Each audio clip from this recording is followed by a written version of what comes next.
So one of the things I learned from Bill Gates was the founder of Microsoft. Two questions that you can ask is first, who's faced this problem before? And second, what can we learn from them? So I feel like a lot of times people want to, because of their own egos, they want to solve their own problems, just keep reinventing the wheel.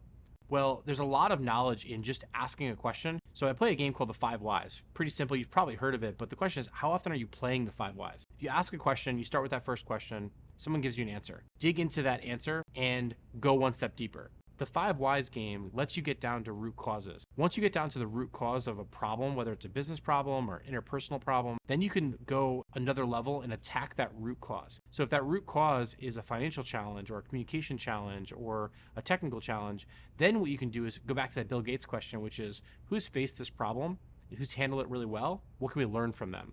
Or what's something we won't do that based on things that we've done. So I feel like a lot of times when people approach problems, they're always reinventing the wheel. For me, I like to look at the ancient knowledge that's right in front of us. And that's why I'm really, really excited about tools like ChatGPT right now, because you can essentially play the Five Whys game with a computer. And the nice thing about playing the Five Whys game with computers, I'm really inspired by the Gen Z generation, right? What I've experienced, I do a lot of teaching, lecturing, mentoring, is Gen Z folks don't like to have live conversations. They don't want you to call them, they want you to text them.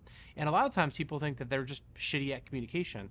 That's actually a big mistake. I don't think it's about being shitty at communication. I think it's that we're not thinking about the power of conversation. We're not thinking about anxiety that happens when people have to ask questions from an elder or someone that's more experienced than them.